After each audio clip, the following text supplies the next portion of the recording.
I'm going to start with the part nobody believes, even though it's the only thing I know for sure. A kid's YouTube video predicted my brother's death.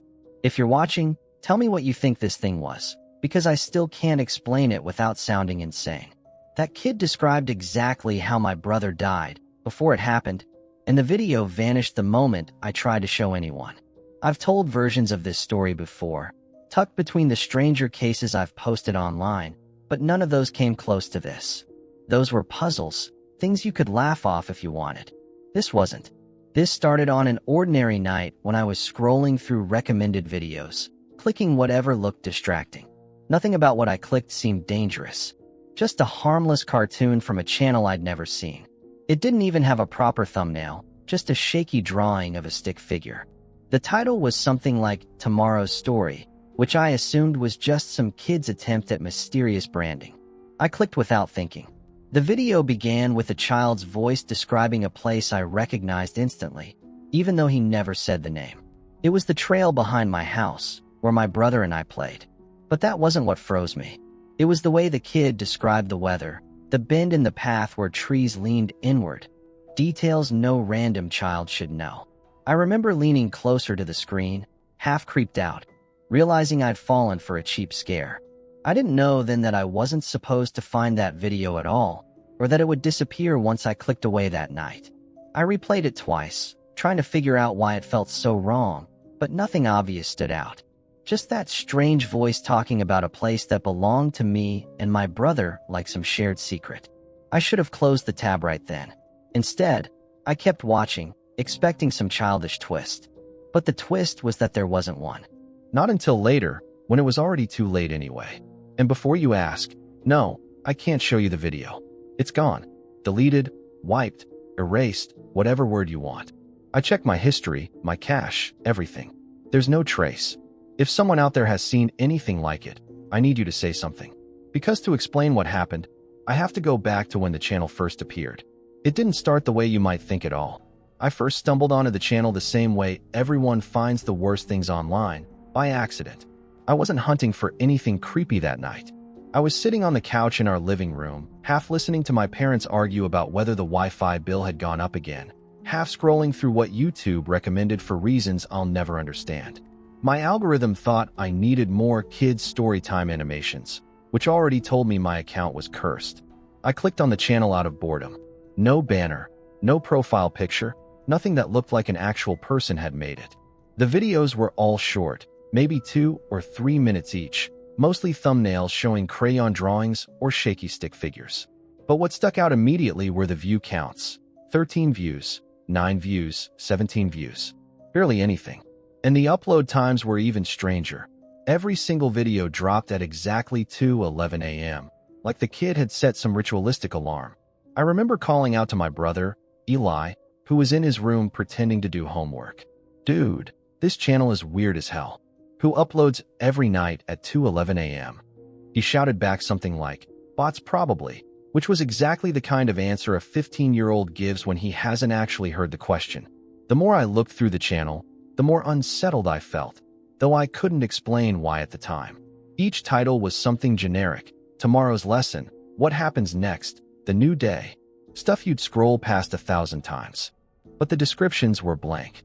The tags were empty. Even the metadata looked wrong, like someone had erased the footprints of the upload. And maybe this means nothing, but every thumbnail had the same strange detail. A small, almost invisible red dot in the bottom left corner of the drawing. I assumed it was just a touch glitch or the kid smudging the screen, but a part of me registered it in a deeper, quieter way, like my brain wanted me to pay attention even if I didn't know why. Eli eventually wandered in and flopped onto the chair across from me. Curious only because I looked annoyed. That was our dynamic. I got irritated, he got entertained. He snatched my phone and scrolled through the channel. It's just some dorky kid, he said. Probably one of those wannabe storytellers. But he kept scrolling longer than he needed to. Something about the videos pulled his attention in a way I didn't like. Our parents were too busy to notice any of this. Mom was working late shifts. Dad was always in the garage pretending to fix things so he didn't have to talk. It was just the two of us most nights, filling the silence however we could. Maybe that's why I kept browsing the channel. I wanted distraction. even if it came from a place that felt slightly off. There were hints, even then, that the videos weren't simple animations. A few of them referenced weather patterns that hadn't happened yet. One mentioned the exact street where Mom's car had broken down earlier that day, even though the video had been uploaded the night before. But I brushed it off as coincidence. Everything is a coincidence until it isn't. And then, because boredom is the dumbest motivator in the world, I clicked on a video I should have ignored. The one that ruined everything. I watched the video expecting something dumb, something forgettable, but the first few seconds snapped my attention in a way I didn't want to admit. The screen showed a crude drawing of a crossing light, the kind at the old intersection near the abandoned florist shop. Nobody outside our town would know it existed. The kid's voice, soft, slightly nasal, narrated over the animation like he was reading from a script he barely understood. In the morning, he said, a man walking his dog will slip on the curb and drop his coffee. The cup will roll into the street. The light won't change in time. The animation showed the coffee cup rolling toward the gutter. The little dog, drawn with 4 identical legs, barked at nothing. It was harmless, ridiculous even, but it felt weirdly familiar, like the kid had traced it from memory. I leaned back, trying to shake off the feeling that something was off. Why is he so specific? I muttered. Eli was hovering over my shoulder with a bag of chips, crunching directly into my ear because personal space meant nothing to him. It's an ARG or something, he said. Kids make these creepy prediction channels all the time. Half of them end with clowns or demons. Just wait. But the video didn't escalate. No jump scares. No cartoon monster popping out of the bushes.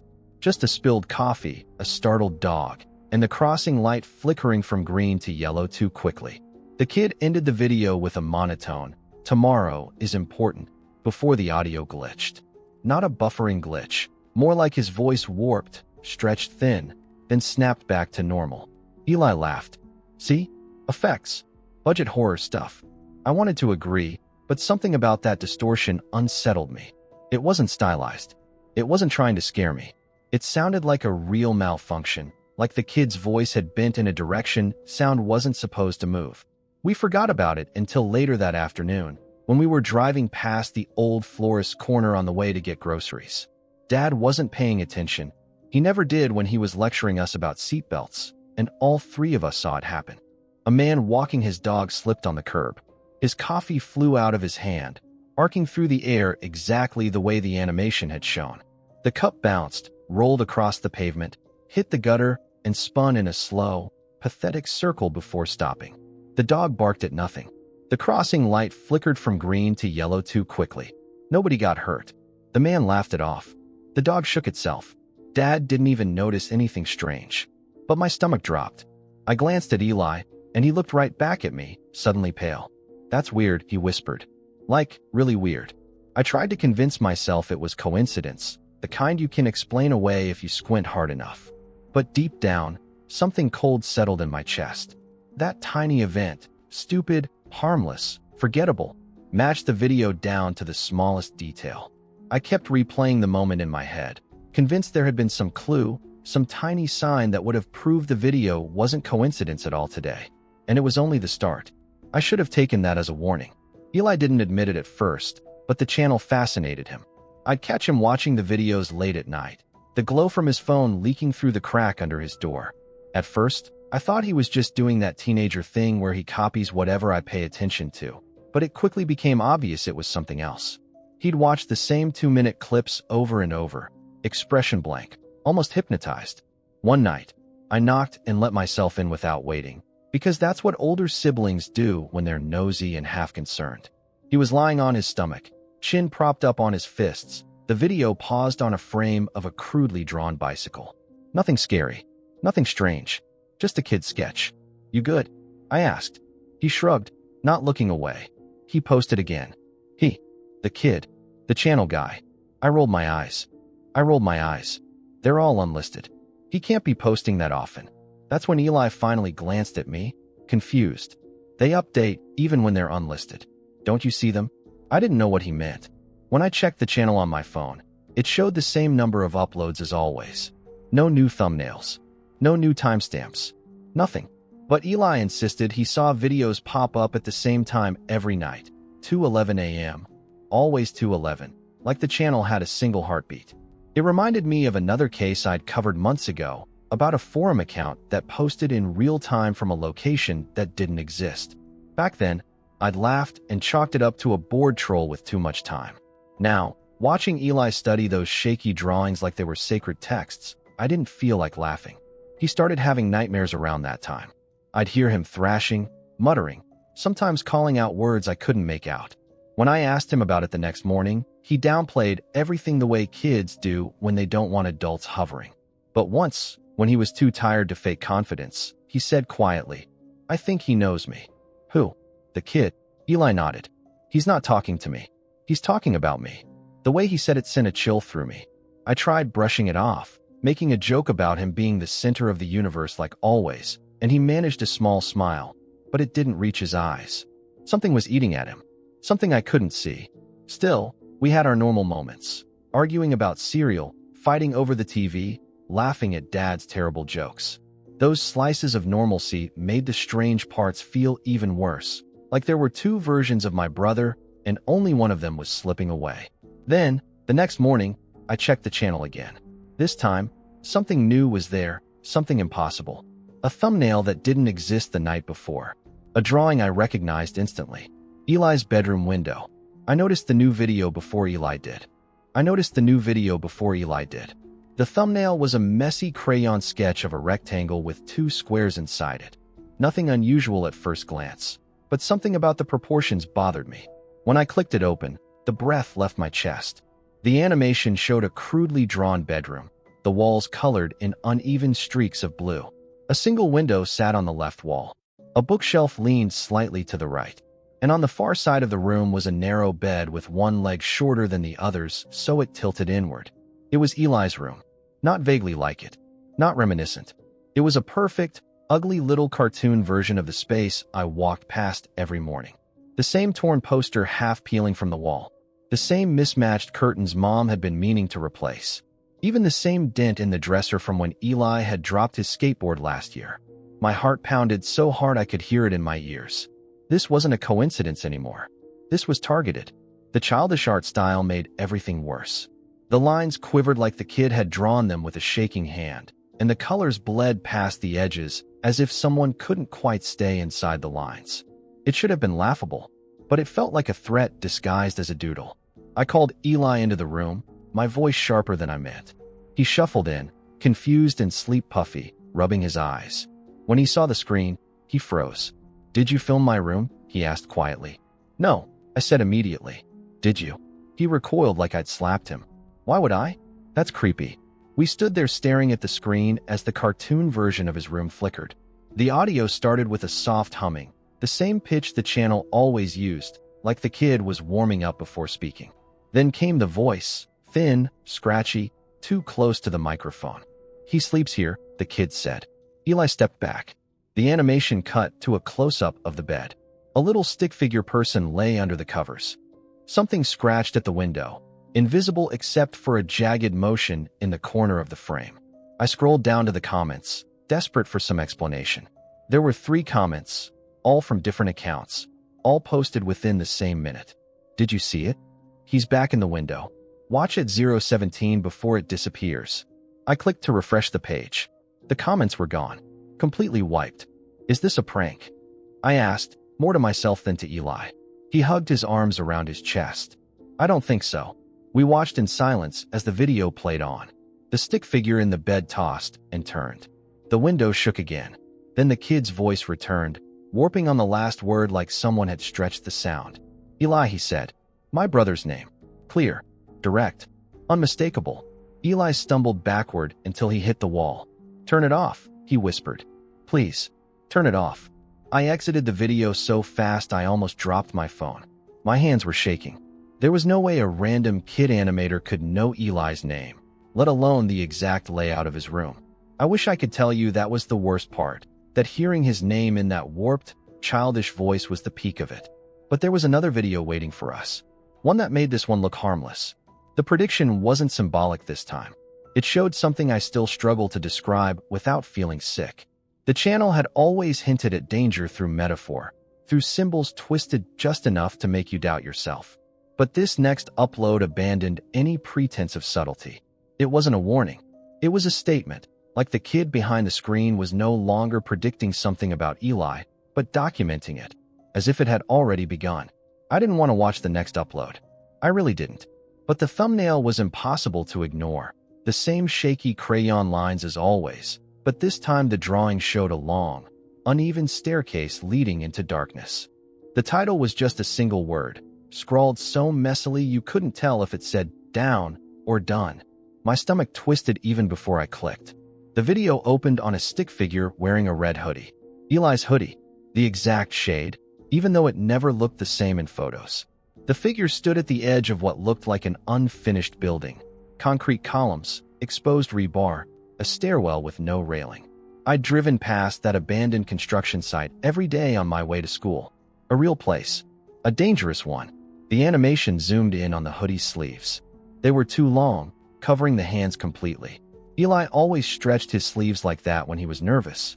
I felt cold all over. The kid's humming started, the same eerie warm-up hum that had become a warning siren to me. Then his voice came in, low and breathless. "He knows the way," the kid whispered. The stick figure moved forward. Slowly, hesitantly, just like Eli did when he was trying to pretend he wasn't scared. I couldn't breathe. I knew what was coming. I knew, and I still couldn't look away. The figure stepped onto the staircase. One step. Two. The screen flickered with static, like the kid was struggling to draw fast enough. Then, from the right edge of the frame, a mass of dark scribbles lunged. Not a creature exactly, just dense, frantic pencil strokes. But the intent was unmistakable. The scribbles hit the figure, and the screen jolted violently.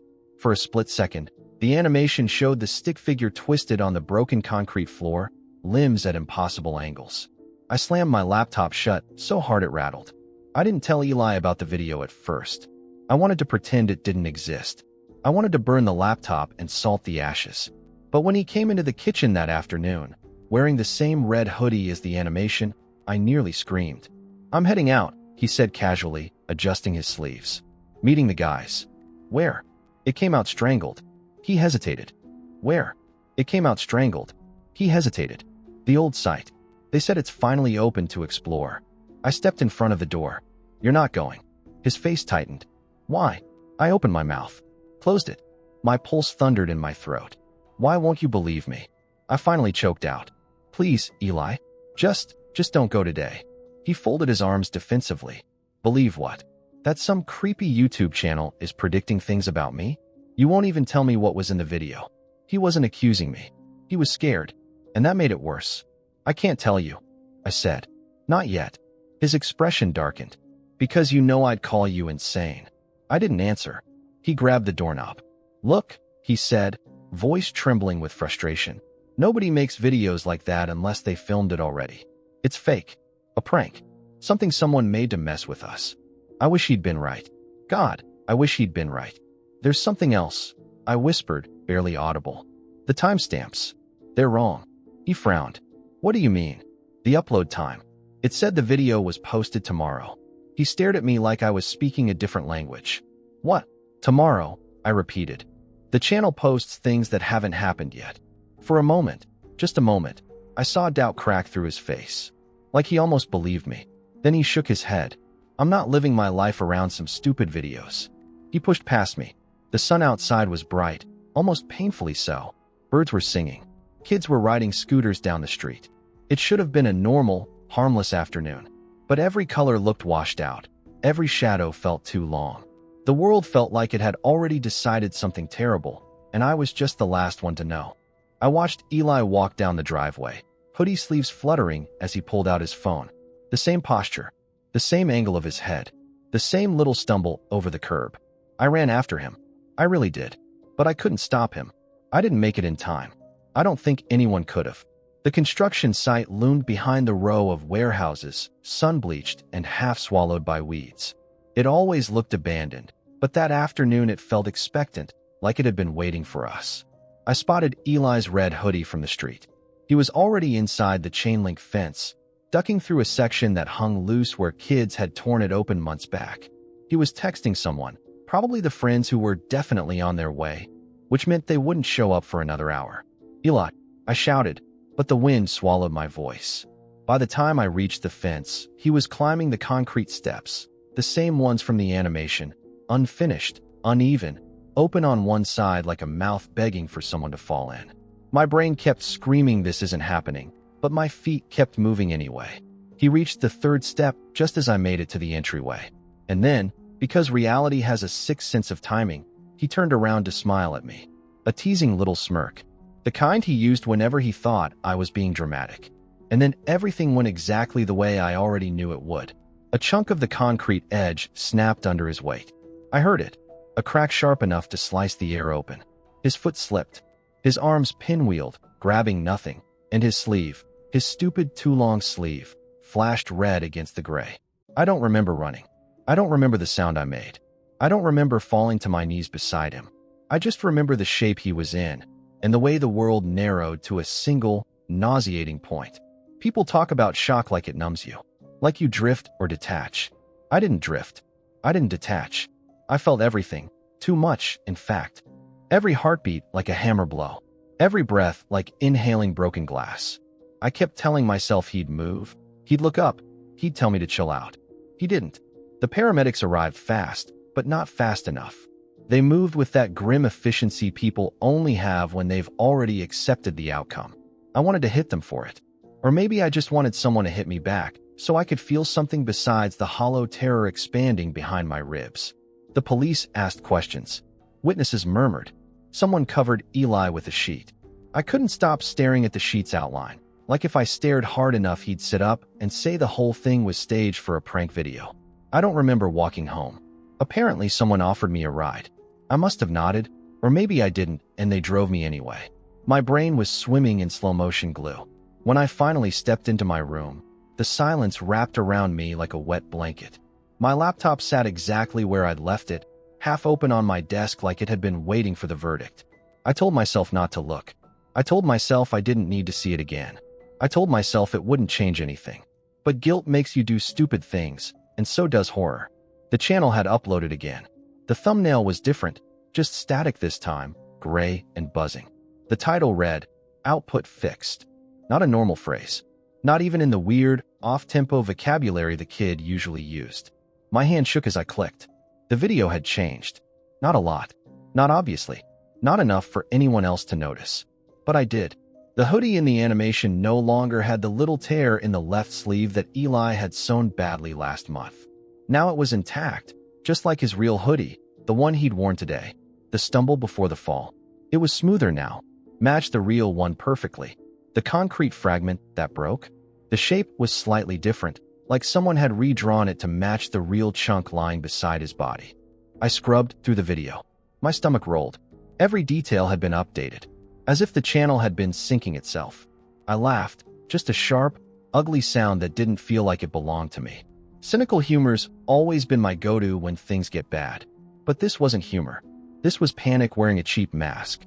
It reminded me of those cases other horror channels talked about. Haunted uploads, responsive media, all those sensational thumbnails with wide-eyed YouTubers pointing at distorted screenshots. Except this wasn't clickbait. This was my life, my brother, rewritten frame by frame. I closed the laptop so gently it felt like I was tucking a child into bed. I should have smashed it, burned it, buried it in concrete. But instead, I sat there, numb and shaking, listening to the faint ringing in my ears, and thinking one horrible thought that wouldn't leave me alone. Some kid made this. Some kid. And whatever he was, whoever he was, I was going to find him. I didn't sleep that night. I didn't even pretend to try. I just sat in front of my laptop, its glow painting my room in the same sickly blue hue as those animated videos. If the channel could rewrite reality, or at least reflect it, I had to understand who was behind it. I started simple, reverse image searches, thumbnails, character models, even the weird blocky backgrounds the kid always used. Nothing. Not a single match anywhere online. It was like the assets didn't exist outside the channel, like they were generated in some closed-off bubble of the internet. So I dug deeper. I pulled metadata from downloaded copies of the older uploads. Most of it was either stripped or scrambled into nonsense. Timestamps didn't match upload dates. Some were dated years into the future, others back in 2013, which made no sense because the animation style was unmistakably modern. That was the first moment I felt the floor shifting under me. This wasn't just some edgy kid making ARG-style videos for attention. That was the first moment I felt the floor shifting under me. This wasn't just some edgy kid making ARG-style videos for attention. This was bigger, older, wrong. I turned to the usual places: horror subreddits, conspiracy forums, Discord servers full of people who think every glitch is a government psyop. I expected jokes or eye rolls, but the moment I posted the channel name, the responses changed. A few users messaged privately. One wrote, "You shouldn't be talking about this in public."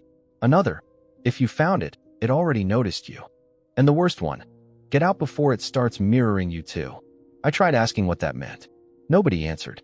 I found an archived thread from years ago, some forgotten little corner of Reddit where people discussed predictive kid channels. Half the links were dead.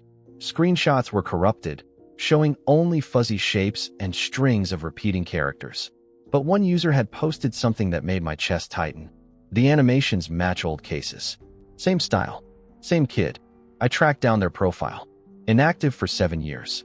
Last post was a link to a blogspot site full of broken images and half-loaded text. But there was one photo still intact. A boy, about 9 or 10, sitting in front of a cheap drawing tablet. Huge eyes, forced smile, shadows under his cheeks that shouldn't be on a child's face. His name was listed under the photo. I won't repeat it. Not here. Because if the name is real, and I think it is, he died nearly 8 years ago. Yeah, dead. Car accident. Local newspaper clippings said he was returning from an art summer camp. The article had a tiny photo of the wrecked car. And in the sidebar, a quote from a teacher. He was always drawing strange things. Always said he saw patterns no one else could. I stared at that line for a long time. I told myself lots of channels are run by teams. Maybe the family continued his work. Maybe someone found his old files. But the upload schedule, the timestamps, the ever-changing video details, they didn't line up with anything human. Still, I kept searching, trawling through caches and backups and scraps of forgotten internet. That's when I found it, a website I won't name. Not because I'm scared you'll find it, but because I'm scared it'll find you. One of those old, pre-mobile era domains, still barely functioning. Someone had scraped early versions of the channel, ones even older than the first upload. And the boy in those videos? He looked younger, much younger, like time was moving backward. I closed the site immediately. By dawn, I had one final thread to pull. One question I couldn't shake. If the kid was dead, then who was uploading? As if on cue, a notification pinged. The channel had posted again. A new video. No thumbnail. No title. Just one line beneath it. For you. The moment I clicked the new upload, my screen froze for half a second. Just long enough for me to feel like something had reached through the glass and touched my hand. Then the video opened, and I swear my stomach dropped straight through the floor. It was my room. Not a kind of looks like it rendition. Not a generic bedroom with a passing resemblance. It was my exact room, down to the crooked poster above my bed and the chipped paint on the right side of my desk. And sitting at that desk, hunched over a laptop, shoulders tight with fear, was me. The animation wasn't smooth. It jittered in little tremors like each frame had been sketched by a shaking hand. But the face, my face, was unmistakable. Even the tired slouch in my posture was accurate. Then the kid appeared on screen. He didn't step into frame.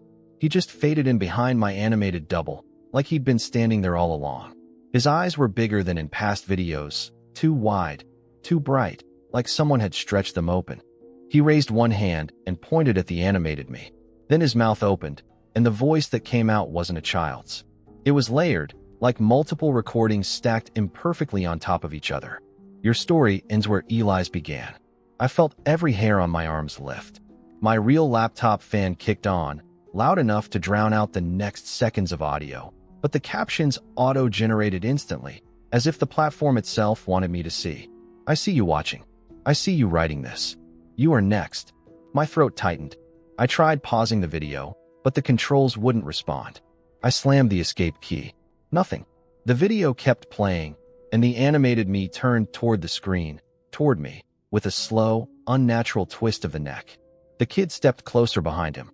His outline flickered. His hands stretched long enough to brush the edges of the frame. "You shouldn't have searched for me," he said. "You shouldn't have looked for what was already looking back." The captions glitched, then rewrote themselves faster than I could read them. I caught flashes, a location, a date, something about a door. I won't repeat any of it. Not yet.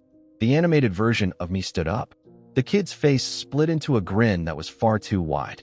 The screen dimmed except for the white of their eyes. Then the final caption appeared. "Run now." The video ended. I didn't shut the laptop. I didn't gather anything. I just bolted out of my chair and ran because the moment the video cut to black, I heard a soft knock downstairs. It took me a second to realize the sound wasn't the pipes at all but a soft, deliberate tapping. Slow, patient, almost curious. It came again, closer this time, and every instinct screamed to run. I didn't look back. I knew better than to see what made it. I'm writing this from a place I won't describe, because if I name it, I'm afraid it'll start appearing in the videos too. Hiding feels pointless, but sitting still feels worse, so I'm typing as fast as I can, trying to drown out the memory of that final frame. I won't tell you what it showed.